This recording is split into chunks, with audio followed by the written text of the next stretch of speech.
तुम्ही काहीतरी ट्विट करताय, काय सांगितलं? 1 महिना झालाय एक तर संतोष देशमुख प्रकरणाला पूर्णपणे 1 महिना होऊन गेलेला आहे. राज्याचे मुख्यमंत्री आणि गृहमंत्री आरोपींना सोडणार नाही. अजून पकडलेच नाही तर सोडायचा कुठे प्रश्न निर्माण झालेला आहे. काल सुरेश धस यांनी वेगवेगळ्या संपत्ती त्यांच्या भाषेमध्ये या आरोपींच्या जाहीर केलेल्या आहेत. एकीकडं संजय राऊत साहेबांचं 12 लाख का 15 लाख रुपयाचं ट्रान्झॅक्शन होतं. त्याच्यानंतर अनिल देशमुखांचंही ईडीने तर सगळ्या गोष्टी स्पष्ट केलेल्या आहेत. आणि असं असताना हे लोक एवढ्या प्रकारच्या मालमत्ता असताना ईडीचं याच्याकडे लक्ष नाहीये. ईडीचं याच्याकडे मुळीच लक्ष नाही अशा विषयाकडे. याच्यातला एक आरोपी अजून सापडत नाहीये. जो आरोपी मुख्य त्याच्यावर अजून 302 गुन्हा दाखल होत नाहीये. संबंधित मंत्र्यावर कोणत्याही प्रकारची कारवाई सरकार करत नाहीये. मग हे सरकार गेंड्याच्या कातडीचं झालेलं आहे का? धडधडीत सगळ्या पुरावे, सगळ्या गोष्टी आणि पूर्णपणे या महाराष्ट्रात ठिकठिकाणी गावोगाव अशा पद्धतीने आक्रोश निर्माण झालेला असताना सरकार मला असं वाटतं गुन्हेगारांना पाठीशी घालण्याचंच काम करतंय का? एकीकडं दाखवतं सरकार आम्ही आरोपींना पकडतोय, पण आरोपी पकडले गेले नाही तर आरोपी आले, हजर झाले, सरेंडर झाले. त्यामुळे सरकारच्या या सगळ्या भूमिकेविषयी हे साशंकता निर्माण झाली. जो पब्लिक राय मला वाटतं हा ओसरला की आरोपींना रिलीज करायचं अशा पद्धतीनं भूमिका काही प्रकरणात सरकारने मागच्या काळात घेतलेली तशीच भूमिका या प्रकरणात आहे की काय अशा प्रकारची शंका निश्चित सगळ्यांच्या मनात आहे.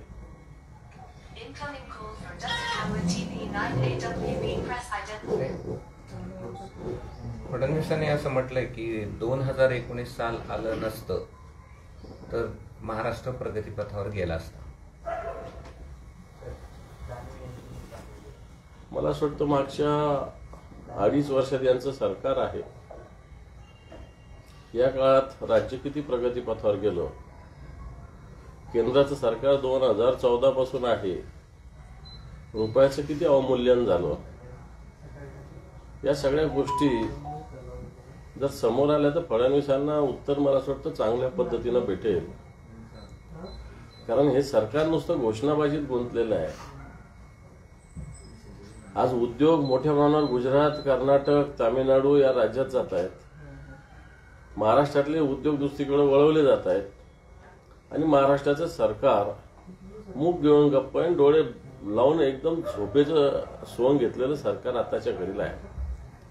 आणि म्हणून या सगळ्या गोष्टी बोलाचीच कडेन बोलाचाच वाद आहे. 2019, 20, 21 कोविडच्या काळात सुद्धा जे सरकार महाराष्ट्रात होतं बाकीच्या ठिकाणी उद्योग बंद होते, परंतु महाराष्ट्रात हे उद्योग सुरू राहिले आणि महाराष्ट्र देशाच्या प्रमाणात जर विचार केला तर निश्चित प्रगतीपथावर राहिलेला. विरोधकांचा असा आरोप आहे की महाविकास आघाडीमध्ये समन्वयाचा अभाव आहे, त्यामुळे शरद पवार नाराज आहेत. भविष्यामध्ये महाविकास आघाडीमध्ये कुठेतरी तूट होऊ शकते किंवा धुसफूस आहे. असं काही होईल असं वाटत नाही. समन्वयाचा अभाव असायचं काही कारण नाही. कारण पराभवानंतर काही वेळ शांत बसलं पाहिजे ना. लगेच पराभवाच्या दुसऱ्या दिवशी ठीक आहे, जय पराजय हे सगळे ठीक आहे. पराजय मोठा जरी झाला असला तरी हळूहळू जसं जसा काळ जाईल तसं याच्यातून सगळे सावरलं जाऊन आता महाविकास आघाडी ताकदीने येणार काळात कामाला लागेल असं ओव्हरऑल दिसतंय. विजय वडेट्टीवार आणि अमोल कोल्हे यांचं एक वक्तव्य जे आहे ते आपल्या नगरसेवकांना कुठेतरी टोचतंय. कारण वडेट्टीवार असं म्हटलं की जागा वाटपाचा घोळाचा आम्हाला फटका बसलाय, त्यामुळे आमचा विधानसभेच्या निवडणुकीत हा फटका न सहण्यासारखा आहे. 20 दिवस जागा वाटपाचा घोळ ठेवला होता आणि 2 दिवसात आम्ही हा विषय मिटवला. याला जोडूनच असंही ते म्हणाले की बैठकीत वेळ वाया घातला होता. 11 वाजेची बैठक असायची तर 2-2 वाजायचे आणि या सगळ्यांचा फटका आम्हाला निवडणुकीत बसला. मला वाटतं हा प्रश्न त्यांनी त्यांच्या प्रदेशाध्यक्षाला विचारला असता तर किंवा सांगितलं असतं तर बरं झालं. त्याच्यामध्ये विधानसभेच्या पराभवामुळे काँग्रेसची मोडलेली पाठ अद्याप सरळ झाली नाही. दुसरीकडे शिवसेना अजूनही झोपेतून जागी झाली नाही असं अमोल कोल्हे म्हणतात. अमोल कोल्हे मोठे नेते आहेत, विचारवंत आहे, त्यांच्याशी मी काय बोलणार. त्यांच्या पक्षाची काय स्थिती त्यांनी सगळ्यात आधी बघितली पाहिजे. बावनकुळे यांनी वाल्मिक कराडांविषयी वक्तव्य केलंय. वाल्मिक कराड खंडणीचा गुन्हा, तरीही लाडकी बहीण योजनेचे अध्यक्ष. एखादा कार्यकर्ता जेव्हा चांगलं काम करतो तेव्हा त्याला पद मिळतं आणि एखाद्या काळात चांगलं काम केलं त्याला म्हणून हे असं पद दिलं गेलं. चांगलं आहे. मलाच वाटतं त्या बीड आणि पळीतले सगळे मागच्या 2-4 वर्षातले गुन्हे काढले ना, कोणाचा अपघातात मृत्यू झाला, पाय घसरून पडले, असे सगळे मृत्यू जर काढले ना, तर मला वाटतं कोण किती चांगले कार्यकर्ते सगळं समजून येईल. तशी फक्त इन्क्वायरी करायची हिंमत सरकारने दाखवली पाहिजे. पुण्यातील गुन्हेगाराच्या घटनाक्रमावरून अजितदादांकडून आयुक्तांवर टीका करण्यात आली आहे. जमत नसेल तर आम्हाला सांगा, आवेगाबाहेरचा विषय असेल तर आम्ही तो हाताळू आणि अधिकारी बदलू. आणि दुसरीकडे फडणवीसांकडून पाठराखण करण्यात येते. पुणे जिल्हा विस्तारित आहे आणि त्यासोबतच पुण्यामध्ये गुन्हेगारी वाढत आहे. हे पहा, पुण्यात गुन्हेगारी तर वाढलेली कबूल केलं पाहिजे. पुणे असेल, नागपूर असेल, ठाणे असेल, नवी मुंबई असेल, इव्हन संभाजीनगर, नाशिक सारख्या शहरातही आता अनेक गुन्हे मोठ्या प्रमाणावर वाढत आहेत. आता गुन्ह्याचं प्रमाण असं झालेलं आहे की गुन्हा म्हणजे अतिशय त्याला आता लोकही, सरकारही, प्रशासनही लाईटली घेतं. मग ड्रग्ज असेल, मर्डर्स असेल, फसवाफसवी असेल, याला अतिशय सहजपणे घेतलं जातं. भावना मेल्यासारखी स्थिती आत्ताच्या घडीला घडलेली आहे. गुन्हा घडल्यावरही कोणालाही काही या टस का मस होत नाही अशा प्रकारची स्थिती झालेली आहे. आणि मला वाटतं पुण्याच्या स्थितीतून हे दिसत असताना एकीकडे मुख्यमंत्र्यांची भूमिका वेगळी, उपमुख्यमंत्र्यांची भूमिका वेगळी, सरकारने आपसात समन्वय साधला पाहिजे. जे फडणवीसांवर टीका करायचे ते एवढ्या लवकर रंग बदलतील हे आम्हाला वाटलं नव्हतं, असे आदित्य ठाकरे म्हणतायत. मग त्यांना सरड्याचीच एक उपमा त्यांनी अप्रत्यक्ष दिली आहे. कोणाला? एकनाथ शिंदेना. कारण एकनाथ शिंदे हे आधी फडणवीसांवर टीका करायचे, आता ते त्यांच्यासोबत आहेत. काल आहे तसमे नमा असं म्हणावं लागेल. काळ बदलतो तशा भूमिका बदलत असतात, तशा भूमिका त्यांच्या बदललेल्या आहे. रायगडचं पालकमंत्रीपद माझ्याकडे असावं सगळ्यांचं म्हणणं आहे असं गोगावले म्हणतायत. आणि रायगडचं पालकमंत्रीपद मला मिळेल असं मला वाटतंय. गोगावलेंचा हा विश्वास आहे. कोणाचे विश्वास काय काय कसे सार्थ ठरतात आता मला वाटतं कोणाच्या हातात काही राहिलं नाही. मुख्यमंत्री निर्णय घेतील, काही याची चर्चा होणार नाही. मुख्यमंत्री ठरवतील, ज्याला जे मिळेल ते त्याला घ्यावं लागेल. पक्षातील प्रमुख पदांवर बदल करा अशी मागणी पदाधिकाऱ्यांनी शरद पवारांकडे केली आहे. आणि जयंत पाटलांची प्रदेशाध्यक्ष पदावरून बदली करण्याची मागणीही यावेळी करण्यात आली आहे. त्यांच्या पक्षाचा अंतर्गत विषय आहे तो. राष्ट्रवादी काँग्रेस शरद पवार पक्षाचा अंतर्गत पक्ष, कोण प्रदेशाध्यक्ष असो आणि कोण काय असो, हा त्यांचा पक्ष आहे. मनोज जरांगे पाटील यांचं एक विधान होतं की यांना घरात घुसून मारा, त्यानंतर आंदोलनं पाहायला मिळत आहेत. तर अशी विधानं केल्याच्या नंतर कुठेतरी अशांतता निर्माण होतीये का? नाही, घुसून मारा वगैरे म्हणजे मग ते तसे आपण होणं हे काही गरजेचं नाही. लोकशाही मार्गानं प्रतिक्रिया देणं हे काही वावगं नाही. मात्र त्याच पद्धतीनं प्रतिक्रिया दिली पाहिजे. घुसून मारा वगैरे हे सगळे विषय मग ते जसं वागतं तसंच आपण वागलं, मग त्याच्यात आणि आपल्यात काही फरक असला पाहिजे असं मला तरी वाटतं. राज्यात कायदा सुव्यवस्थेचा प्रश्न निर्माण झालाय. पुण्यामध्ये कोयता गँग, नंतर आता कोल्हापुरातही कोयता गँग पाहायला मिळत आहेत. संभाजीनगरात सुद्धा काल एक जणांना किडनॅप केलं होतं. ही परिस्थिती आहे. ह्याला सगळ्या राज्यात कायदा सुव्यवस्था स्थिती पूर्णपणे हाताबाहेर गेलेली आहे. गुन्हा घडणं हे आता असं नॉर्मल वाटतो.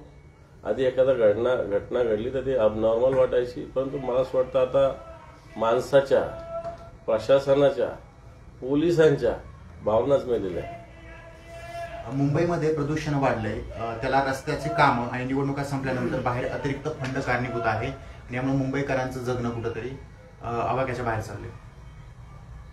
मुंबईच्या आता देशातल्या सगळ्याच महानगराचं प्रदूषण वाढतंय. तसं मुंबईचंही विशेषतः मुख्य शहर जे दक्षिण मुंबई या भागात प्रदूषण मोठ्या प्रमाणावर वाढतंय. महापालिकेनं याच्या संदर्भात पावलं उचलण्याची आवश्यकता आहे. मधल्या काळात काही पावलं महापालिकेने उचललेली दिसतात, परंतु सिमेंटीकरण मुंबईचं जे होतंय हे याला मोठ्या प्रमाणावर कारणीभूत आहे असं एकंदर दिसतं. मुंबई महानगरपालिकेच्या निवडणुकीच्या तोंडावर शिवसेना ठाकरे गटाच्या उर्वरित माजी नगरसेवकांमध्ये नाराजीचा सूर असल्याची माहिती समोर येते. चुकीची माहिती आहे. सगळे नगरसेवक एकत्रित आहे. सगळ्या नगरसेवकांच्या बैठका झालेल्या आहेत. सगळ्या नगरसेवकांना विश्वासात घेतलं जातं. कोणीही नाराज नाही. वाल्मिक कराड यांनी बऱ्याच लोकांना खंडणी प्रकरणी फोन केलेले आहेत. आवाजा कंपनीच्या अधिकाऱ्याला वाल्मिक कराडांनी 2 कोटींसाठीची खंडणी मागितलेली होती. आता अशा काही घटना समोर येत आहेत. मागितली होती नाही, त्यातलं काही मिळालं हे सगळं समोर आलेलं आहे. आणि मग हे प्रकार त्या ठिकाणी मोठ्या प्रमाणात चालतात. वाढवण बंदराच्या जमीन अधिग्रहणाचे आदेश जे आहेत ते देण्यात आले. जुनेच आदेश आहेत ते. वाढवण बंदराचं भूमिपूजन व्हायच्या आधीच हे सगळे आदेश निघालेले आहेत.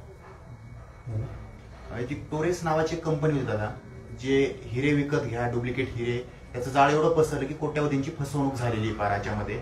अशा प्रकारे काही स्कॅम समोर येत आहेत. ते जर स्पष्ट बोलायचं तर लोक सुद्धा प्रलोभनाला बळी पडतात.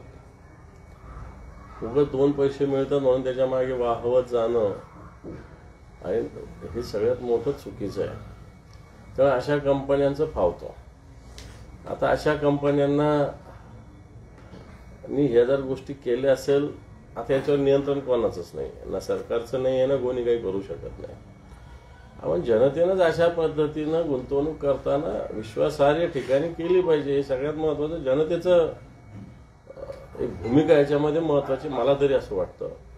जी कंपनी आणि ही कोणती का कंपनी असत नाही. आता लोक एकाच वेळेस गुंतवणूक करतात आणि एकाच वेळेस मागायला जातात आणि त्याच्यामुळे मला असं वाटतं अशा पद्धतीनं क्षोभ निर्माण होत असतो सगळ्या आर्थिक संस्थेत, असं मला तरी वाटतं. माझा अभ्यास एखाद्याच कमी असेल याच्यामध्ये, परंतु याला लोकच जबाबदारी असं माझं स्पष्ट मत आहे. लोकांनी आता या संदर्भात गुंतवणूक करताना 2 पैसे कमी मिळतील पण विश्वासार्ह ठिकाणी केली पाहिजे. दादा, आपल्या जिल्ह्याचा एक प्रश्न आहे. जो काही जन्मदर आहे लेकरांचा पाहायला गेला तर मुलींचं प्रमाण अतिशय कमी आहे. 1000 मुलांमागं फक्त 889 मुली आहेत. दुसरीकडे आता बक्षीस ठेवण्याची वेळ आली की जे काही कोणी गर्भपात किंवा गर्भलिंग निदान करत असेल तर त्यांची ते रोखलं तर 1 लाख रुपयांचं बक्षीस आहे. ही स्थिती समोर येते. आणि खऱ्या अर्थानं अनेक इनलिगल गर्भपात केले जातात. फक्त आपल्या जिल्ह्यात नाही, राज्यात. मागच्या काळात जालना आणि संभाजीनगरात काही डॉक्टर्स पकडले गेलेले आहेत आणि हे सगळं चालतं सरकारच्या आरोग्य अधिकाऱ्यांच्या आशीर्वादाने. आपण येणाऱ्या काळामध्ये मागच्या एक 5-10 वर्षापूर्वी याच्यामध्ये जागरूकता झाली होती चांगल्या पद्धतीने, त्यामुळे जन्मदर वधारला होता. फक्त पुन्हा एकदा अशा पद्धतीनं एक तीव्र पावलं ड्राईव्ह याच्यात घ्यावा लागेल असं मला तरी वाटतं. आता तुम्ही ते बनावट औषधींसंदर्भात आवाज उठवला होता, त्यानंतर त्याचा परिणाम पाहायला मिळाला, कारवाई देखील झाल्या. मात्र कोरोना काळापासून बरेचशा अशा काही कंपन्या आहेत त्यांनी चांगलं काम केलं, मात्र त्यांच्या कोट्यवधींची बिलं देण्यात आलेली नाहीयेत. आणि सरकार याकडे दुर्लक्ष करते किंवा प्रशासन याकडे लक्ष देत नाहीये. वेळ प्रसंगी जर जे नवीन व्हायरस आलाय ते संकट निर्माण झालं तर कोणी पुरवठा करणार नाही, मग त्यावेळेस राज्याला तोंड द्यावं लागेल. सरकारने पहिली गोष्ट तर औषधीच पूर्णपणे खरेदी होत नाही. खरेदी केलं तर त्यांचे बिल निघाल्यासाठी मात्र सरकारची ती जबाबदारी की ताबडतोब अशा पद्धतीनं कंपन्यांचा जे काही व्यवहार आहे तो पूर्ण केला पाहिजे. आता जितेंद्र आव्हाड यांनी एक व्हिडिओ ट्विट केलाय ज्यामध्ये सोशल मीडियावर अशा प्रकारे ईव्हीएमचं जो बटन आहे ते दाबलं जातंय आणि थेट अपलोड केला जातोय व्हिडिओ. जितेंद्र आव्हाडांचं ट्विट आहे. हे बीडचं व्हिडिओ आहे. हे गजा गोटे नावाचा व्यक्ती आहे. वाल्मिक कराडांचा समर्थक असल्याचा दावा केला जातोय आणि मतदानाच्या केंद्रात कुणालाही मोबाईलला परवानगी नसताना हा व्हिडिओ बनवत होता आणि पुण्याहून जेव्हा कराड यांना आणण्यात आलं तर हा ताफ्यात पण होता, त्याचा देखील त्याने व्हिडिओ टाकला असं सगळे आरोप होते. बीडमधील निवडणुकीचं, विशेषतः परळीतील निवडणुकीचे काही व्हिडिओ त्याच दिवशी बाहेर आले होते. प्रत्यक्षात तिथल्या उमेदवाराला सुद्धा मतदान केंद्रात जाऊ दिलं गेलं नाही. जो एनसीपी शरद पवार गटाचा उमेदवार होता याला मतदान केंद्रात जाऊ दिलं नाही. अशा प्रकारच्या घटना घडलेल्या आहेत. पोलिसांना इंटरफेअर करता आला नाही, पोलिसांना सुद्धा हाकलून लावलं. हे व्हिडिओ समोर आले, मात्र हे काही नवीन नाही. आता छत्रपती संभाजीनगरच्या पाणी पुरवठ्याचा प्रश्न पहिल्या टप्पा 31 मार्च पर्यंत पूर्ण करा असं निर्देश मुख्यमंत्री देवेंद्र फडणवीस यांनी दिले. निर्देश देवेंद्र फडणवीसांनी तर मोर्चा काढला होता. 6 महिन्यात पाणी देतो असं म्हटलं होते. मागचं 2.5 वर्षाचं त्यांचं सरकार गेलं. आताही आता 2 महिने झाले आणि मला असं वाटत नाही की 30 मार्च पर्यंत ही सगळी योजना होईल. कारण एक तर महापालिकेची आर्थिक स्थिती, महापालिकेला राज्य सरकारने जे काही महापालिकेचा वाटा आहे ते उद्धवजींचं सरकार असताना देण्याचं कबूल केलं होतं. या सरकारने असं व्याजाने ती रक्कम देण्याचं कबूल केलेलं आहे. आणि या सगळ्या याच्यामध्ये महापालिकेची आर्थिक स्थिती बघितलं आणि एवढं लांबचं काम म्हटलं तर मला असं वाटत नाही देवेंद्र फडणवीस जरी मार्चपर्यंत सांगितलं तर मार्चपर्यंत हे काम होणं अवघड दिसतंय. सोशल मीडियावर एक व्हिडिओ व्हायरल होतोय आणि माध्यमांमध्ये काही ठिकाणी बातम्या देखील आल्या. संजय शिरसाट यांची मुलगी शासकीय कामांची अधिकाऱ्यांसोबत पाहणी करते, असं करता येतं का? हे शासकीय कामाची पाहणी मंत्र्यांना करता येते, मंत्र्यांनी केली पाहिजे. आपापल्या मतदारसंघात ते लोकप्रतिनिधी करू शकतात. परंतु या माझीच मुलगी, माझाच मुलगा, माझाच भाऊ जर असं करायला गेलं तर हे चुकीचं आहे. अधिकाऱ्यांनी सुद्धा अशाला गेलं नाही पाहिजे. आणि जे कोणी त्यांचे पालक आहे त्यांनी मला असं वाटतं आपल्या मुलांना समज दिली पाहिजे. राज्यामध्ये खताचे दर मोठ्या प्रमाणात वाढलेले, शेतकरी चिंतेमध्ये, कसं बघतो? अरे सगळ्याचेच दर वाढले, खताचेच काय वाढले, सरकारला शेतकऱ्यांशी घेणं देणंच नाहीये. तुम्ही माझं पूर्ण भाषण करून घेतलं, किती प्रश्न विचारले. चला निघू का मी?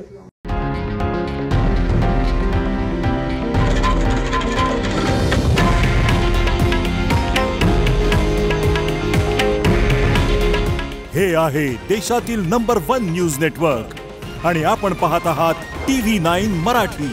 काळजी तुमची, हित महाराष्ट्राचं.